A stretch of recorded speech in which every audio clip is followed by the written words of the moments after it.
जय हिंद दोस्तों, स्वागत है आप सभी का आपके अपने स्टडी प्लेटफॉर्म कॉमर्स सेशन में। तो कैसे हैं आप सभी? आशा करता हूँ आप सभी बहुत अच्छे होंगे, स्वस्थ होंगे। दोस्तों, आज का जो हमारा सेशन होने वाला है वो होने वाला है हिंदी व्याकरण के शब्द विचार वाले भाग पे। पिछली जो हमारी कक्षा में हम लोगों ने पढ़ा था, पिछले सेशन में पढ़ा था, वर्ण विचार के बारे में पढ़ा था। ठीक है, आज का जो हमारा सेशन रहने वाला है वो शब्द विचार पे रहने वाला है। तो हम लोग सेशन की शुरुआत करते हैं। उसके पहले मैं आपको बता देना चाहता हूँ, हर क्लास में मैं आपसे कहता हूँ कि क्लास को एक पिक्चर की तरह, एक मूवी की तरह मत देखना है। ठीक है, बिल्कुल नहीं देखना है। और इसके बाद आपको क्या करना है, एक पेन जो है, एक कॉपी ले लेना है, और जो भी आपकी परीक्षा की दृष्टि से उपयोगी की पॉइंट्स होते हैं उनको मैं बताता चलूंगा, हाईलाइट करूंगा उनको, और उनको आपको नोट डाउन कर लेना है। बाकी मैं इतनी आशा करता हूं आपको शब्द के बारे में, शब्द विचार के बारे में जो है ज्यादा नहीं तो साधारण और सामान्यतः जानकारी तो होगी। ठीक है, शुरुआत करते हैं अब हम लोग अपनी क्लास को। बाकी की हमारी जो है बातचीत अपनी क्लास में होती रहेगी। अब हम लोग बात करते हैं, सबसे पहला जो बिंदु आता है, पहला बिंदु क्या आता है भैया? शब्द क्या होता है? आप सभी जानते होंगे कि शब्द क्या होता है? वर्णों का समूह होता है। ठीक है, इतनी बात समझ में आ गई। अब भैया वर्णों का कैसा समूह होता है? वर्णों का एक सार्थक समूह होता है, स्वतंत्र समूह होता है। सार्थक समूह मतलब क्या हुआ? अब हम एक बार यहाँ पे परिभाषा इसकी देखेंगे, क्या परिभाषा यहाँ पे लिखी गई है। वर्णों या अक्षरों का ऐसा स्वतंत्र समूह जिसका कोई ना कोई अर्थ निकलता हो, अर्थ निकलता हो। अब यहाँ पे जो ये बात की गई है, यही परिभाषा इसको भिन्न करती है, शब्द को भिन्न करती है। इसके पहले मैंने आपको जो बताया था कि भैया ऐसा स्वतंत्र समूह है और सार्थक समूह है। अब अर्थ का मतलब हो गया है, जैसे कि मैं एक शब्द लिखता हूं, यहाँ पे मैंने लिख दिया है कमल। इसमें ये वर्णों का समूह है, अक्षरों का समूह है। यहाँ पे 3 अक्षर आपको दिख रहे होंगे। अब 3 अक्षरों में से अगर इन अक्षरों का स्थान परिवर्तन कर दिया जाए, जैसा कि ला का स्थान प्रथम नंबर पे ला दिया जाए, प्रथम क्रमांक पे, अब आप हमें बताइए कि इन दोनों में से सार्थक अर्थ किस जो है किस शब्द का निकल रहा है? सार्थक अर्थ जो है किसका निकल रहा है? किसका एक सही अर्थ निकल रहा है? सार्थक का मतलब हो गया है सही अर्थ निकल रहा है। आप इस बात को यहाँ पे जो है निश्चित करेंगे। कमल का अर्थ सार्थक है, या फिर लकम जो लिखा हुआ है ला का स्थान परिवर्तन करके वो उसका जो है अर्थ सार्थक निकल रहा है। इस बात को आप लोग यहाँ पे निश्चित करेंगे। तो आपने यहाँ पे जैसे ही देखा, निश्चित किया कि भैया नहीं सर, ऐसा है कि यहाँ पे जो है पुष्प की बात की जा रही है, फूल की बात की जा रही है, ये है जो है कमल का ही अर्थ जो है सही निकल रहा है, बाकी लकम हमने कभी नहीं सुना, इसका तो कोई अर्थ होता ही नहीं है। यही आपके भाव होंगे, यही आपकी भावनाएं होंगी जो है इस बिंदु के साथ में। अब हमने जैसा कि परिभाषा के रूप में आपको बताया, जिसका कोई ना कोई अर्थ निकलता हो वही शब्द है।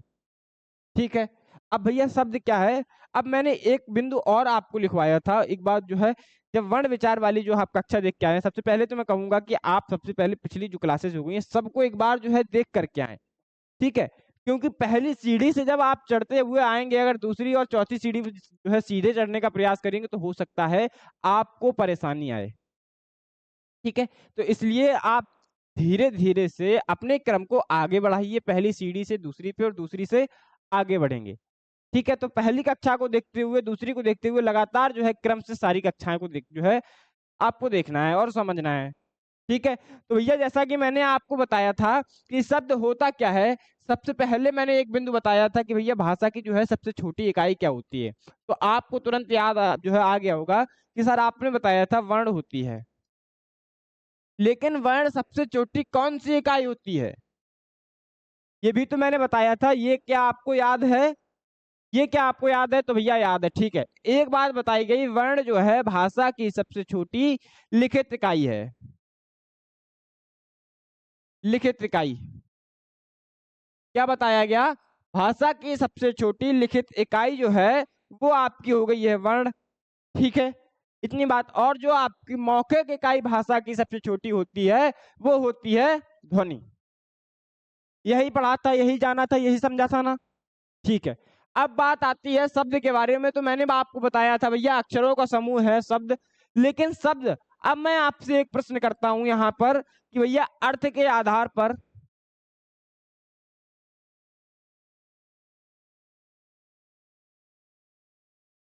भाषा की सबसे छोटी इकाई बताएंगे। अब हमने आपसे कहा लिखित रूप में जो भाषा की सबसे छोटी इकाई है वो वर्ण है, मौखिक रूप से जो भाषा की सबसे छोटी इकाई है वो ध्वनि है। मैंने आपसे यहाँ पर एक सवाल पूछा कि अर्थ के आधार पे भाषा की सबसे छोटी इकाई कौन सी होगी? तो भैया इसका जवाब क्या होगा? जो लोग जानते हैं बहुत अच्छी बात है, नहीं जानते हैं और भी अच्छी बात है। मैं बता रहा हूँ कि भैया भाषा के जो है अर्थ के आधार पर जो सबसे छोटी इकाई होती है वो शब्द होती है, क्योंकि एक बार फिर से आप परिभाषा पे यहाँ पे देखेंगे भैया, स्वतंत्र समूह जिसका कोई ना कोई अर्थ निकलता हो। बात स्पष्ट हुई? बात स्पष्ट हुई है तो आगे बढ़ेंगे। भैया इतना याद रखेंगे, इन सभी पॉइंट्स को नोट कर लेंगे। ठीक है कि भैया सार्थक अर्थ निकल रहा है, अर्थ के आधार पे पूछा जाए, अर्थ के आधार पे अगर पूछा जाता है कि सबसे छोटी भाषा की इकाई कौन सी होती है, शब्द होती है। ठीक है, इतनी बात स्पष्ट हो गई होगी। अब हम लोग अगले बिंदु पे चलेंगे। अब भैया जैसे कि वर्गों जो है वर्ण का भी वर्गीकरण किया गया था, हर चीज का जो है यहाँ पे वर्गीकरण हम लोग पढ़ रहे थे सारे, क्योंकि एक बात हम लोगों ने यहाँ पर देखी, क्या देखी? बात हम लोगों ने ये देखी कि हम लोग एक बात को समझ रहे हैं कि भैया यहाँ पे वर्गीकरण जो किया जा रहा है उनको हम बिल्कुल विस्तार से पढ़ते हुए चले जा रहे हैं, किसी भी बिंदु को हम लोगों को छोड़ना नहीं है। चलिए, नहीं छोड़ना है तो हम छोड़ेंगे भी नहीं। सामान्यतः शब्दों के 4 भागों में इनको जो है वर्गीकृत किया गया है, शब्दों को 4 भागों में वर्गीकृत किया गया है, इस बारे में आपको जानकारी होगी। अब भैया कौन कौन से 4 भाग हैं? अर्थ के आधार पर है, व्युत्पत्ति या रचना के आधार पर है, प्रयोग के आधार पे है, उत्पत्ति के आधार पे। अब एक शब्द यहाँ पर एक भ्रम पैदा करता है, व्युत्पत्ति के आधार पर। कई सारे स्टूडेंट्स इस चीज में भ्रमित हो जाते हैं कि सर व्युत्पत्ति क्या होती है और ये कौन सा भाग, अगर आपसे परीक्षा में पूछ लिया जाए, रचना के आधार पर ना पूछा जाए और सीधा पूछ लिया जाए कि भैया बताइए व्युत्पत्ति या बनावट या फिर रचना के आधार पर नहीं, व्युत्पत्ति के आधार पर शब्द के कितने भेद होते हैं, तो आप उसमें भ्रमित हो सकते हैं कि सर ये क्या पूछ दिया कि जो है व्युत्पत्ति क्या होता है। तो जितने भी सवाल आपके, जितने भी बिंदु आपके भ्रम पैदा करने वाले हैं, उन सभी बिंदुओं का एक निचोड़ है जो इस क्लास में हम आपको जो है देने वाले हैं। तो क्लास को बिल्कुल एकाग्रता के साथ इस सेशन को देखना है और अब जो है अपनी जो है नोट्स को तैयार करना है, कॉपी को अपने जो है एकदम व्यवस्थित करना है। तो भैया व्युत्पत्ति और रचना जो है वो एक ही होती है, इसी को कहते हैं भैया बनावट के आधार पर, इसी को कहते हैं बनावट के आधार पर। अब बात आती है प्रयोग के आधार पर और उत्पत्ति के आधार पर। अब कभी मत भूलना कि भैया प्रयोग के कितने आधार, कितने जो है भागों में जो है वर्गीकृत किया गया है। यहाँ पर इनको जो है 4 भागों में वर्गीकृत किया गया है और चारों भाग आपके सामने है। ठीक है, अब हम लोग बात करेंगे अपने अगले बिंदुओं पर, अर्थ के आधार पर। अब हम क्रम से इनके बारे में भी पढ़ते हुए चलेंगे, अर्थ के आधार पर भी वर्गीकरण है, अर्थ के आधार पर कैसे होता है और कितने भागों में।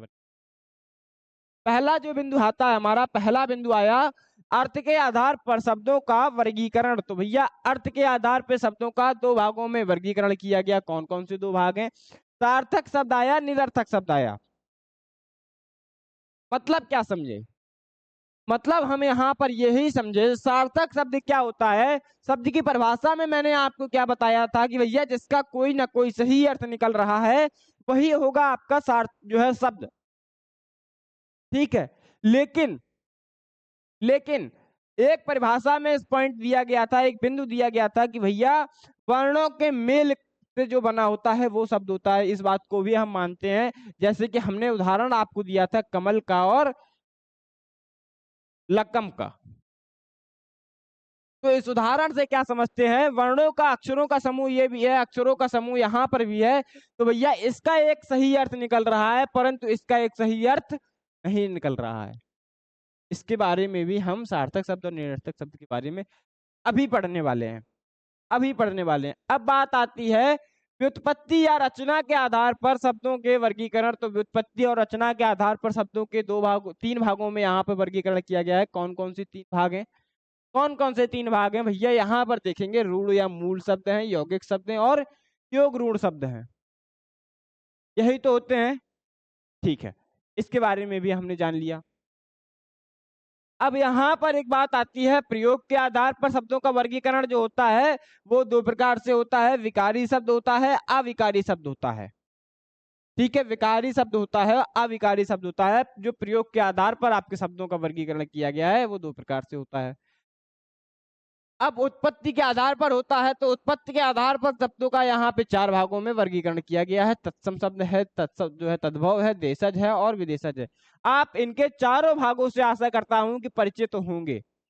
कुछ विद्यार्थी ऐसे हो सकते हैं जो इन दो भागों से परिचित ना हो, बाकी इन दो भागों से तो हम कक्षा 5वीं के बाद से परिचय प्रारंभ कर देते हैं। इतनी बात स्पष्ट हो गई है, तो अगले बिंदु पर चलेंगे।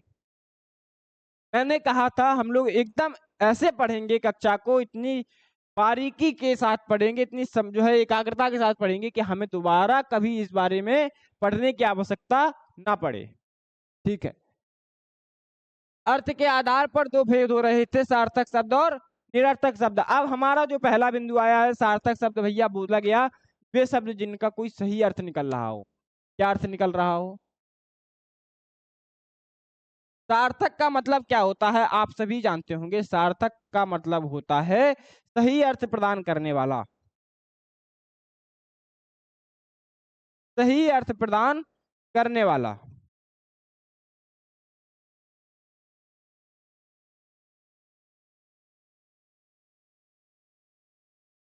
एक ही यहाँ पर अर्थ होता है सही अर्थ प्रदान करने वाला, वही होता है सार्थक अर्थ।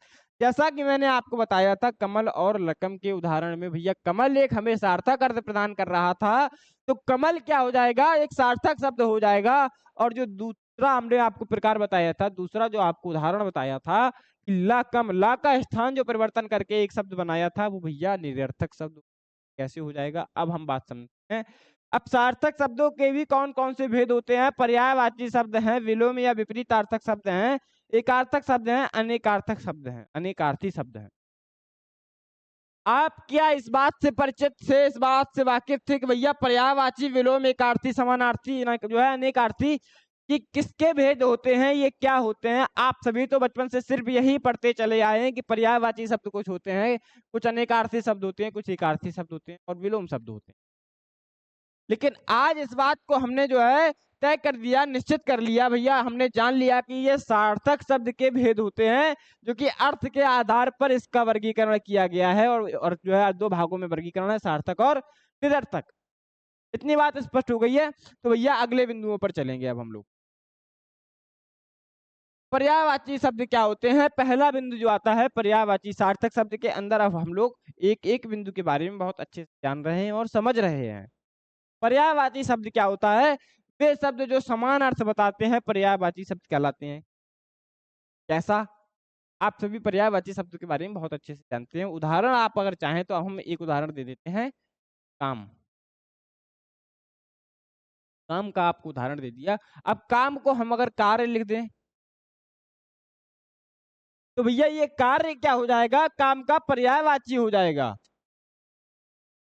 क्योंकि कार्य का मतलब भी वही होता है, काम का मतलब भी वही होता है। दोनों जब एक ही अर्थ प्रदान कर रहे हैं, लेकिन इनका वर्ण अलग है, इनका क्रम अलग है, तो भैया ये हो जाएंगे आपके पर्यायवाची शब्द, जो समान अर्थ बताते हैं पर्यायवाची शब्द कहलाते हैं।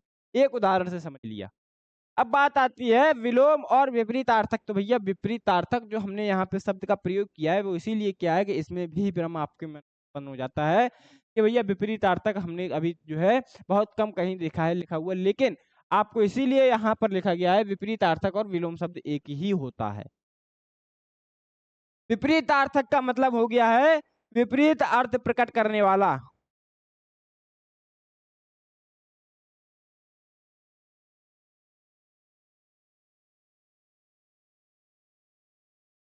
विपरीत अर्थ प्रकट करने वाला जो शब्द एक दूसरे का विपरीत अर्थ प्रकट करते हैं, विलोम शब्द कहलाते हैं। एक उदाहरण से समझेंगे। दिन लिखा है, दिन का विपरीत रात होता है। मतलब क्या हो गया? दिन में उजाला, रात में अंधेरा होता है। उजाले का विपरीत क्या होता है? अंधेरा होता है।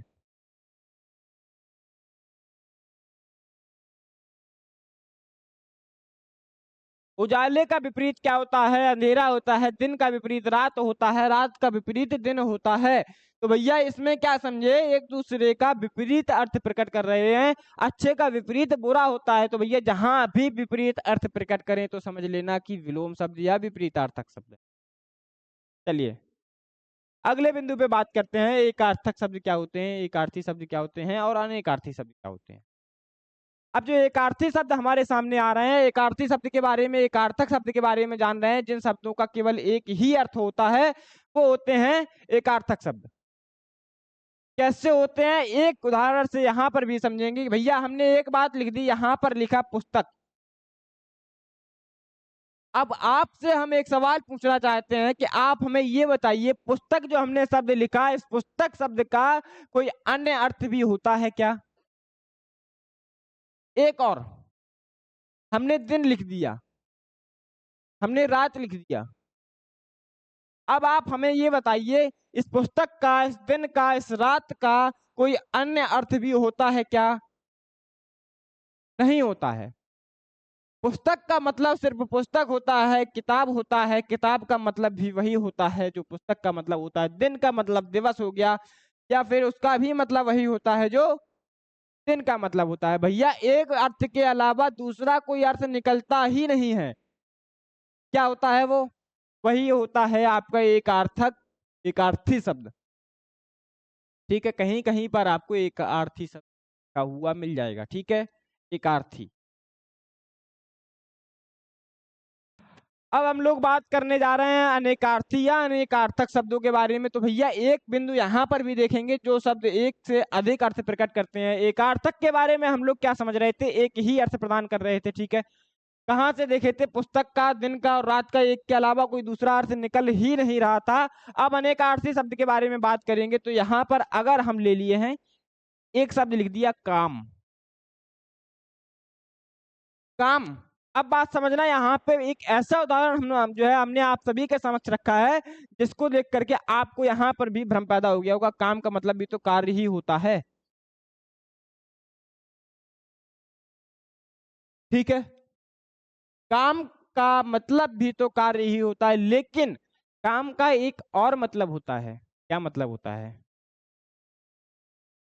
काम का एक और मतलब क्या होता है भैया, किसी के प्रति उत्साह जाग है, उत्साह का जो भाव होता है।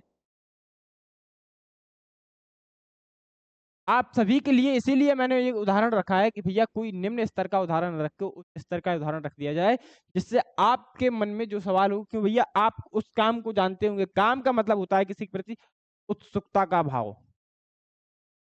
काम, ठीक है, किस काम की बात कर रहे हैं आप लोग, एक बिल्कुल जो है बिल्कुल समझ गए होंगे उस बात को, किस काम की यहाँ पे उत्सुकता के भाव की बात कर रहा हूँ। और यहाँ पर जो बात आ रही है वो कार्य की आ रही है। एक उदाहरण से और समझेंगे, अगर आपको इससे समझ नहीं आया तो तीर लिखेंगे। तीर का मतलब क्या होता है, तीर के दो अर्थ निकलते हैं, एक तो हो गया है बाण, दूसरा तीर का मतलब क्या होता है, नदी का किनारा। बात समझे, तीर का मतलब क्या हो गया है, किनारा।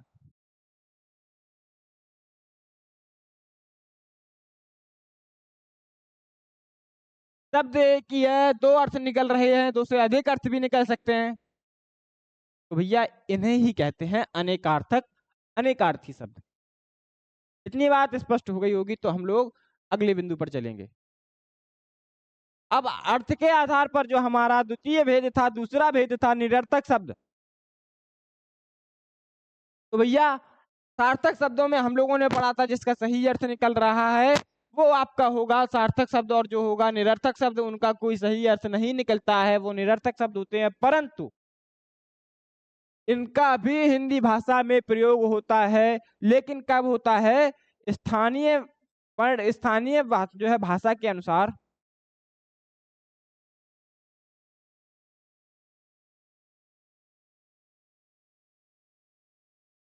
अब बात आती है स्थानीय भाषा के अनुसार इन शब्दों का प्रयोग भी हम सार्थक शब्दों के साथ करते हैं। किस प्रकार करते हैं अभी बताते हैं।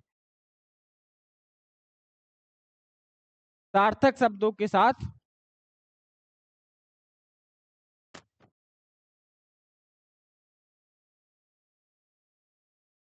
प्रयुक्त तो होते हैं। ठीक है,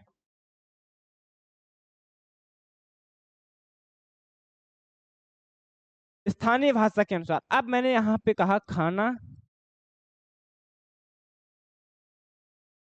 और वाना। बात आपको स्पष्ट हुई? मैंने यहाँ पे खाना वाना कह दिया, तो भैया खाना वाना आप सब भी पूछते होंगे खाना वाना हुआ, ठीक है। एक शब्द और लिखते हैं, गाड़ी वाड़ी।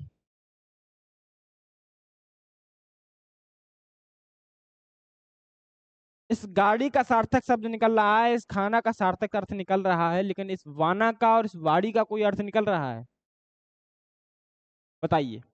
नहीं निकल रहा है, लेकिन इनका प्रयोग हम सार्थक शब्दों के साथ स्थानीय भाषा के अनुसार करते हैं। मतलब कहीं कहीं पर इनका जो है गाड़ी वाड़ी का प्रयोग करते हैं, कहीं कहीं पर खाना वाना का प्रयोग करते हैं, रहना धोना यहाँ पे रहना सहना का बात करते हैं। तो भैया ऐसे ही ऐसे ही शब्दों में भैया कहीं कहीं पर क्या होता है, जो हमारे निरर्थक शब्द होते हैं वो सार्थक शब्दों के साथ उनका वर्ण पूर्ण करने के क्रम में भाषा के अनुसार, मैंने कहा स्थानीय भाषा के अनुसार ही इनका प्रयोग होता है।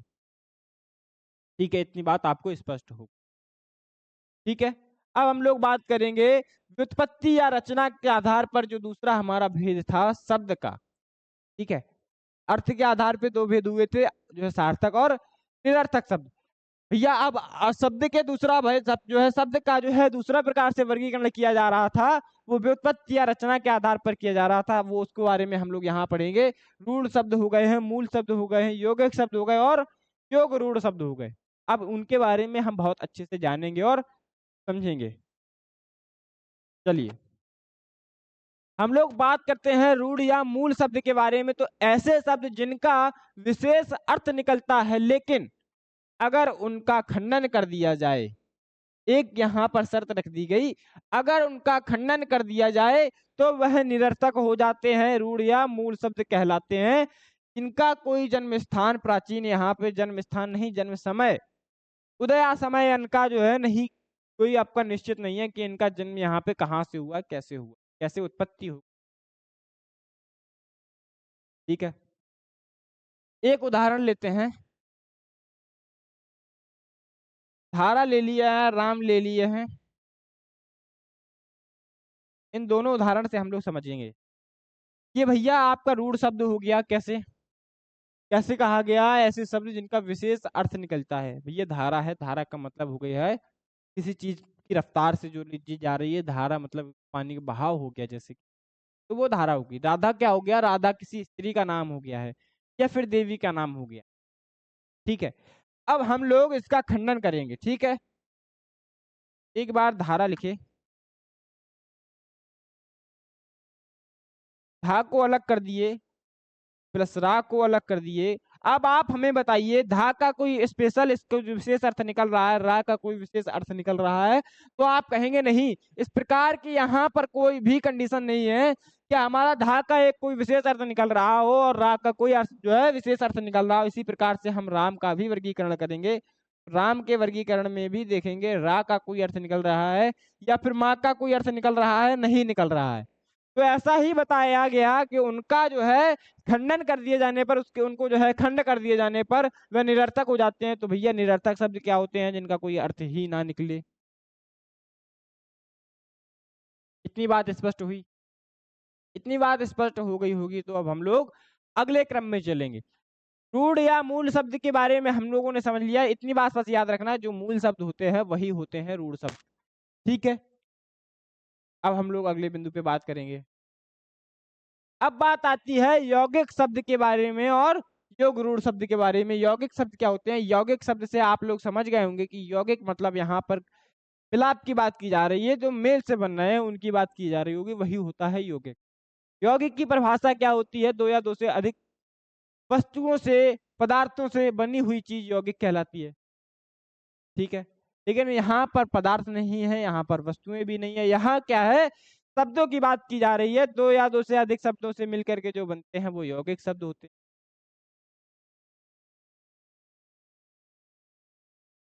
तो भैया दो अथवा दो से अधिक शब्दों के योग से बनने वाले सार्थक शब्द, ठीक है, सार्थक शब्द यौगिक शब्द कहलाते हैं। एक उदाहरण यहाँ पर लेते हैं, दो शब्दों से बना हुआ होगा।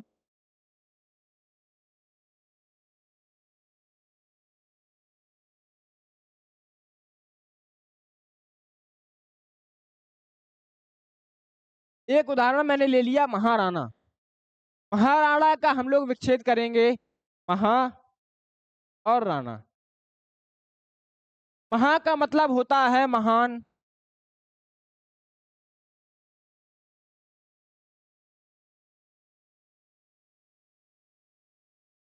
और राणा का अर्थ होता है राजा। बात क्या समझे? यहाँ पर बताया गया दो या दो से अधिक शब्दों के मेल से बना हुआ सार्थक शब्द यौगिक शब्द कहलाता है। यहाँ पर दोनों सार्थक शब्द हैं। महा का मतलब महान हो रहा है, राणा का मतलब राजा हो रहा है, राजकुमार हो रहा है, और दोनों का जो बना है वो महान राजकुमार या महान राजा जो बना है उसका एक शब्द बताया गया, महाराणा। बात समझे? बात आप समझ गए होंगे कि भैया एक बात और लेते हैं।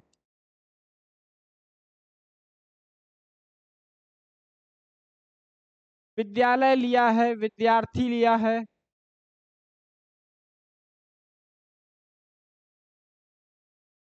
विद्यालय से क्या समझे? विद्यालय में भी हम लोग संधि विच्छेद करेंगे, इसका जो है विच्छेद करेंगे, तो विद्या आ गया और आलय आ गया। आलय का अर्थ होता है घर, विद्या का अर्थ होता है शिक्षा। विद्यार्थी का करेंगे तो विद्या और धन हो गया अर्थी। मतलब मतलब हो गया, विद्या का मतलब तो आप समझ गए कि भैया शिक्षा होती है, अर्थी का मतलब होता है ग्रहण करने वाला।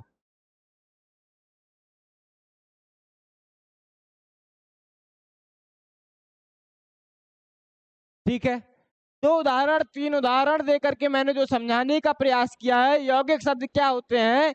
वे शब्द होते हैं जो दो या दो से अधिक सार्थक शब्दों से मिलकर बने होते हैं, या फिर ठीक है, या फिर रूढ़ अगर शब्द हो गए हैं तो उन सार्थक शब्दों का भी कोई अर्थ नहीं निकलेगा। जैसे कि रूढ़ यहाँ पर हमने क्या पढ़ा था, यहाँ पर उनका खंडन करने पर उनका कोई अर्थ नहीं निकल रहा है, मतलब वो निरर्थक हो जा रहे हैं। लेकिन यौगिक शब्द में क्या हो रहा है भैया, हम इनका खंडन भी कर रहे हैं, परंतु खंडन करने पर भी ये एक सार्थक अर्थ प्रदान कर रहे हैं।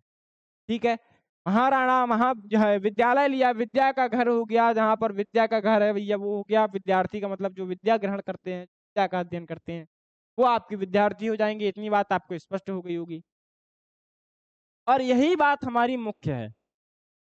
ठीक है, अब हम लोग बात करेंगे, इतना आप सभी ने आशा करता हूं लिख लिया होगा या समझ लिया होगा। चलिए, अब हमारा जो अगला बिंदु आता है वो कौन सा आएगा? अगला हमारा बिंदु आएगा योग रूढ़ शब्द, जो कि आपकी परीक्षा की दृष्टि से बहुत ज्यादा पूछा जाता है, योग रूढ़ शब्द। ठीक है भैया, ऐसे शब्द जो दो शब्दों के मेल से बनते हैं। अच्छा, एक बिंदु हम यहाँ पर आपको और बता देना चाहते हैं यौगिक शब्द के बारे में। भैया जितने भी संधि होते हैं,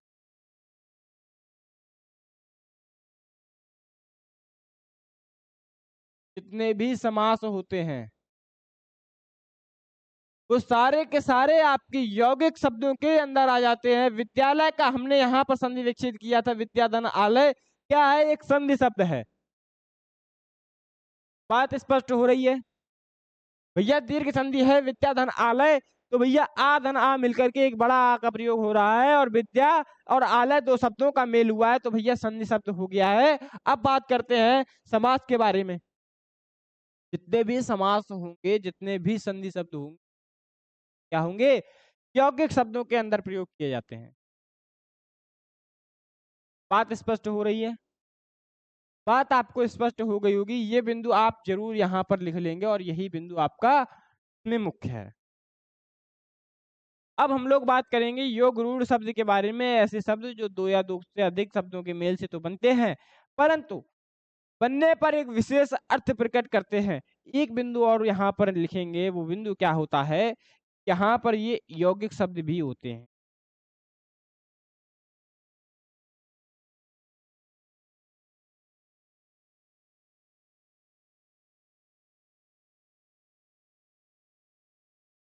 क्यों भैया? यहाँ पर जब मिल से बनना है तो यौगिक शब्द तो होंगे ही, यौगिक शब्द भी होंगे, परंतु अब बात करते हैं यहाँ पर परिभाषा के हिसाब से कुछ उदाहरण से समझेंगे।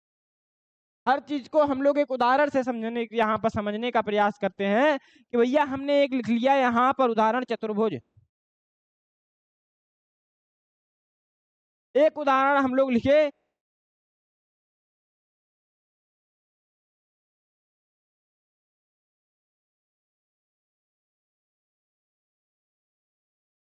नीलकंठ।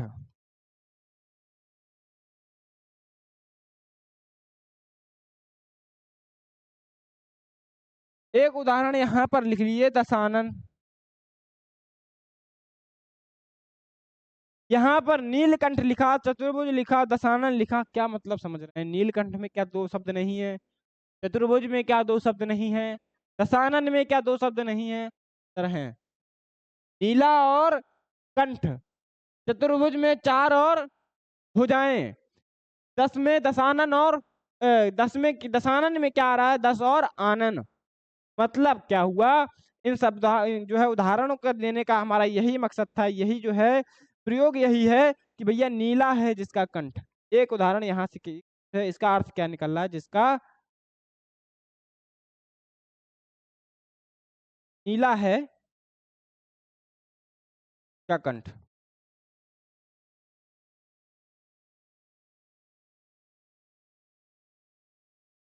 नीला है जिसका कंठ। अब हमें आप बताइए कंठ किसका नीला है? आप सभी ने समझ लिया होगा भैया, भगवान शिव की बात की जा रही है, ठीक है। सभी उदाहरण के बारे में देखें। यहाँ पर भगवान शिव के बारे में बात की जा रही है, तो भैया उदाहरण परिभाषा के हिसाब से सिद्ध हो गया। यहाँ पर विशेष जो है अर्थ प्रकट कर रहे थे बनने पर। नीला है जिसका कंठ, मतलब नीलकंठ जिसका कंठ नीला है, एक विशेष अर्थ दे दिया भगवान शिव को। यहाँ पर इसने क्या कर दिया? यहाँ भगवान शिव को इन्होंने टारगेट किया, इस शब्द के हिसाब से जो है लक्ष्य बनाया। भगवान शिव की बात यहाँ पर हो गई इसी शब्द से। एक शब्द के अर्थ निकले, एक विशेष अर्थ निकला। भगवान शिव जिसका नीला कंठ है वो भगवान शिव के बारे में बताता है। बात करते हैं दशानन की, तो भैया 10 हैं आनंद जिसके। यहाँ पर जिसके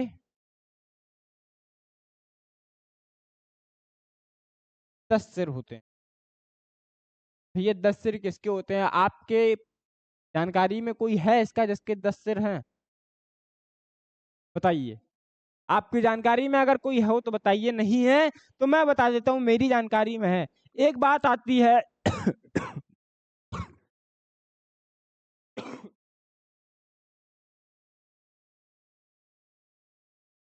एक बात सामने आती है, रावण। अगर हमने यहाँ पर रावण लिख दिया तो आप समझ गए भैया 10 सिर सिर्फ रावण के ही थे। स्पष्ट है? किसके थे? 10 सिर सिर्फ रावण के। रावण के यहाँ पर देखिए दशानन क्या निकला, जिसके 10 सिर होते हैं। और यहाँ पर किसको यहाँ पर बताया गया? यहाँ पर जो है हाईलाइट किसे किया गया? रावण को एक अर्थ दिया गया रावण का। उदाहरण और लिए तो कौन सा लिए थे? अच्छा, एक और उदाहरण से समझिए। ये सारी चीजें आप लोगों ने, ये सारी चीजें आप सभी ने लिख ली होंगी। अब हम एक उदाहरण ऐसा बता रहे हैं, चक्रधर। एक उदाहरण ले लिया है चक्रधर। अब चक्रधर का मतलब क्या हो गया? जो चक्र धारण करते हैं,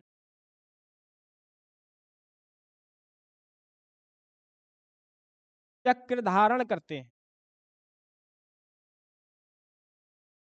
करने वाले। मतलब चक्र कौन धारण करता है? तो भैया आप सभी के दिमाग में एक शब्द आया होगा, एक जो है ईश्वर का नाम आया होगा, भगवान विष्णु का नाम आया। एक भगवान विष्णु का नाम आया, चक्रधारी उन्हीं को कहते हैं, विष्णु जी को चक्रधर कहते हैं। तो यहाँ पर चक्रधर से मतलब निकल रहा था कि जिनके हाथ में है, जो चक्र धारण करते हैं। लेकिन विशेषता वो जो है किसको लक्ष्य कर रहा था? वो भगवान विष्णु को यहाँ पर लक्ष्य बना।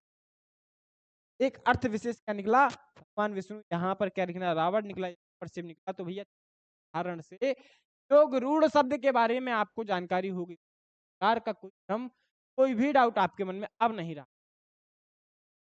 ठीक है, तो यहाँ पर आज की जो कक्षा हमारी हुई है, आज की कक्षा में हम लोगों ने जाना शब्द के कितने भेद होते हैं, कौन कौन से भेदों के बारे में अध्ययन किया। और अगली कक्षा में हम इसके दो भाग जो बचे हुए हैं, आपके जो है व्युत्पत्ति और रचना के आधार पर आपका हो गया है, और जो के आधार पर और अर्थ जो है उत्पत्ति के आधार पर बची है। अगली कक्षा में पढ़ेंगे, उनके बारे में विस्तार से जानेंगे। पहले मैं आपको जो विशेष बात है वो बता देना चाहता हूँ, अगर आप सभी एमबीए या एलएलबी परीक्षा की 2025 में बहुत बेहतरीन तरीके से तैयारी करना चाहते हैं और एडमिशन चाहते हैं, अपने जो है का सपना देख रहे हो, तो आप सभी के लिए कॉमर्स ने बहुत ही अफोर्डेबल प्राइस में एक कोर्स लेकर के आया है, जो आपके लिए बहुत बेनिफिट।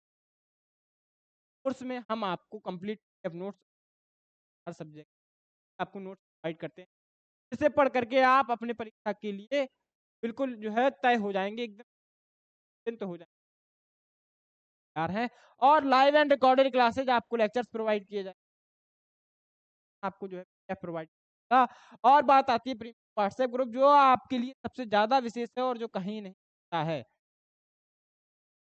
कि भैया आपको एक ऐसे ग्रुप में शामिल किया जाएगा जहां पर आप अपने डाउट को फैकल्टी से कहीं पे नहीं होता है, और हम आपको ये कहीं हम आपको सुविधा देने का प्रयास कर रहे हैं, जो कि आपके लिए ज्यादा प्रॉफिटेबल है, सबसे ज्यादा बेनिफिशियल है।